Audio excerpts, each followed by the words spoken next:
राजेश अपनी पत्नी लता, बेटे सुनील और बहू आशा के साथ शास्त्री नगर में रहता था। आशा अपने सास ससुर के साथ बिल्कुल भी अच्छा बर्ताव नहीं करती थी। एक दिन, बहू, मेरी ये छड़ी टूट गई है, चलने में बड़ी परेशानी होती है। तू सुनील से कहकर नई छड़ी बनवा देना। सासू माँ, एक तो इतने खर्चे होते हैं और ऊपर से आपकी ये छड़ी खरीदने निकलेंगे तो 1-1.5 हज़ार से तो कम की तो आएगी नहीं। और वैसे भी आपको कहीं आना जाना तो होता नहीं। इस टूटी हुई छड़ी से ही काम चला लीजिए, इसकी मरम्मत करवा देते हैं। आशा वहां से चली जाती है। तभी उनके पति राजेश जी वहां आ जाते हैं। तुम क्यों झूठी उम्मीद बांधती हो अपनी बहू से? लता, इतने सालों में इसने कभी भी हमारा सम्मान नहीं किया, आज क्या करेगी?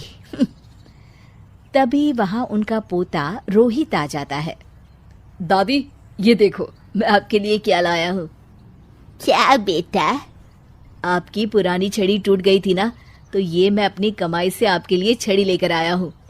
अब आप ये पुरानी छड़ी छोड़िए और ये वाली छड़ी हाथ में पकड़िए और ठाठ से चलिए। राजेश जी और लता जी एक दूसरे को आते हैं कि कम से कम उनका पोता तो उनका सम्मान करता है। एक दिन सुनील अपने पिता के पास आता है और कहता है, पिताजी, आपने हमारा पुराना वाला घर अभी तक क्यों रखा है? मैंने कितनी बार कहा है कि हमें वो घर बेच देना चाहिए, अच्छे दाम मिल जाएंगे। मैं भी तो कितनी बार कह चुका हूँ कि वो घर मेरे जीते जी नहीं बिक सकता, वो हमारा पुश्तैनी घर है। ओफो पिताजी, कब तक इन पुश्तैनी घर को संभाल के रखेंगे? अब छोड़ भी दीजिए मोह माया, आपके पूजा पाठ के दिन है, कहाँ आप एक घर के मोह में लगे हुए हैं। घर का मोह नहीं है बेटा, कुछ चंद यादें हैं, उनका मोह है, पर तुम ये बात नहीं समझोगे। आपसे तो बात करना ही बेकार है। लता जी और राजेश जी अपने बहू बेटे के इस दुर्व्यवहार से बहुत दुखी होते हैं। उनके बहू बेटे उनके साथ दुश्मनों जैसा बर्ताव करते थे। एक दिन जब रोहित घर आया तो देखता है कि उसकी माँ आशा अपनी सास को भला बुरा कह रही होती है। आप दोनों ने तो हद कर रखी है, बस हर वक्त कोई ना कोई मांग रहती है आपकी।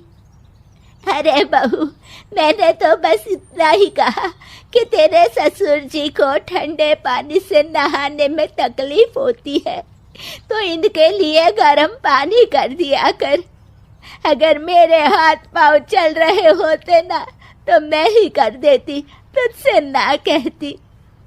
हाथ पांव तो अभी भी चलते हैं सासू माँ आपके, बस आप चलाती नहीं है। क्या मैं नहीं जानती कि ये सब नाटक है आपका, ताकि सारा काम मुझे ही करना पड़े। आशा वहां से चली जाती है और रोहित अपनी दादी के साथ इतना दुर्व्यवहार होता देख गुस्से से तिल मिला जाता है। वो गुस्से में अपनी माँ के पास जाता है। माँ, ये तुम किस तरह से दादी से बात करती हो? अरे तुझे नहीं पता बेटा, उनके तो 50 नाटक रहते हैं। खैर तू ये सब छोड़, मुझे तुझसे एक बात करनी है, और वो भी खुशखबरी वाली। कैसी खुशखबरी माँ? अरे तेरे पिताजी ने अपनी दोस्त की बेटी मेघा से तेरा रिश्ता तय कर दिया है। क्या मेघा से? माँ, पर हम तो बहुत अच्छे दोस्त हैं। मेघा से शादी का तो मैंने कभी सोचा भी नहीं। अरे नहीं सोचा तो अब सोच लेना। रोहित और मेघा बाहर एक दूसरे से मिलते हैं और बातें कर रहे होते हैं।